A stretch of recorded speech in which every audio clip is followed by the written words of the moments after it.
Cash নিয়েছে, দাদার পার্সটাকে নিচে রেখে দিয়েছে চুরি করার পরে। কত বড় বদমাইশ তাহলে ভাবো।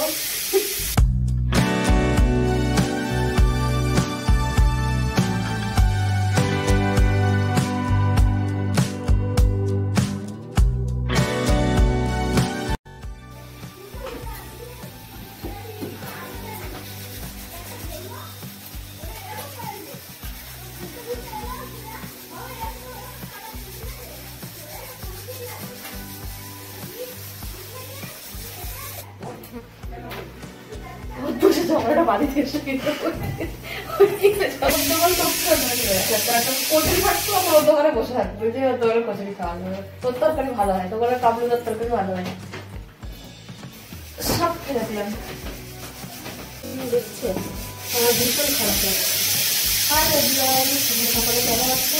এখন দেখছি আমি বিছানা ঠিক, এখন বাজে দুপুর 1:30, ঠিক আছে। পরে জল চলে গেছে, কিছু জামা কাপড় আছে ধোয়া হলো না, সেগুলো ধুতে হবে, কাঁচা হয়ে গেছে, সকালবেলা কেটে কুচে রেখে দিয়েছি, তো সেগুলো এখন ধোয়াধুয়ি করবো। আর এখন রান্না হয়ে গেছে, শুধু ভাতটা হবে। আর দেখতে পাচ্ছ প্রেসারে এখন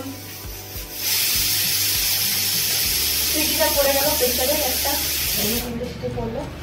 তা একটু পরে বন্ধ করবো, আবার দিয়ে আবার আলুগুলো দিয়ে আবার একটু সিটি দেবো। রান্নাও কমপ্লিট হয়ে গেছে, এবার ঘরটা মোটামুটি ভালো। তাহলে তো আমাকে কমেন্ট করবে যে কি রান্না হলো বৌদি, কি রান্না হলো। কনফিউজে মানুষকে রাখতে হবে। সবই যদি আমি বন্ধুদেরকে বলে দিলাম তাহলে ওরা আমার সাথে কথা বলবে না তো, তাহলে বৌদি না বলতেই সব বলে দেয়, তাহলে কথা বলে কি করবো।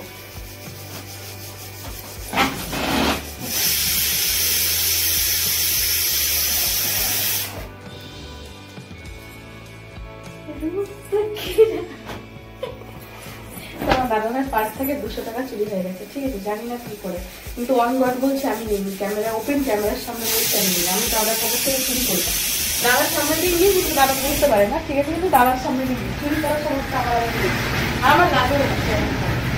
তোমার দাদা আজকে ক্যাশ নিয়েছে, দাদার পার্সটাকে নিচে রেখে দিয়েছে চুরি করার পরে। কত বড় বদমাইশ তাহলে ভাবো, আমাকে কিরকম ভাবে দেখছে।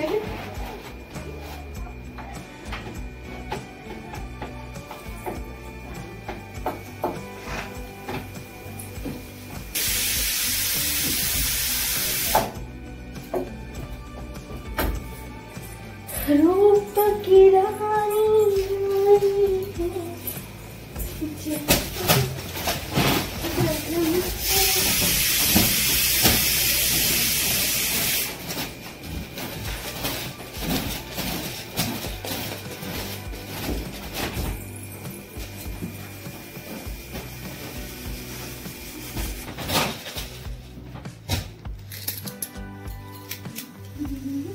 तो पैसा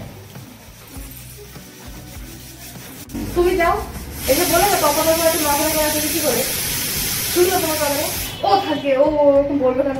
নিশ্চয়ই কিছু বলেছে, না প্রশংসা করেছে, পছন্দ হয়ে গেছে। এখন কয়েকদিন থাকবে, আবার যদি বদনাম করবে সেটা আবার খারাপ হয়ে যাবে। এইসব মানুষদেরই চলতে গেলে এরকম একবারই বেরিয়ে সবার সাথে কথা বলে।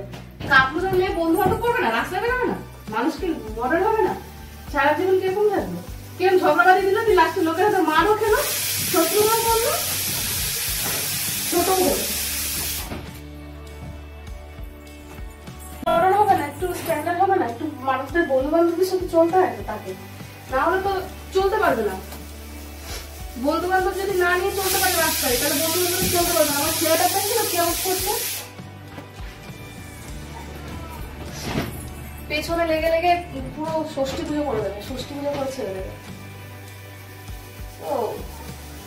আমার ছেলেকে আমি যেরকম চুল কাট নেবো ওই রকম ভাবে চুল কাটবে, বাড়ি ঢুকতে দেবো না। এখন দেখো সেই ছেলের বউরা বাইরে যাচ্ছে কাজ করতে, চাকরি করছে, ইচ্ছে করে না আমার চোখে কাজল পরে লিপস্টিক পরে তোর বউ কোথায় যায়, রাখতে কোথায় ধরে। আমি কাজল পরে আমি লিপস্টিক পরে আমি কি করি না করি তোমাকেও তো পরীক্ষা দেবো বাবা। তোমার বাড়ির বউ জিনিস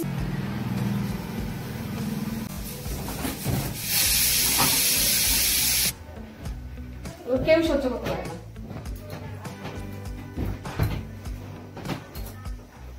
ওটা চাঁদা চাঁদা চাইতে আসলো তাও পরে করে বলছে, আগে থেকে কিছু বলছে এবার প্রতারণের নেতা হয়ে গেছে।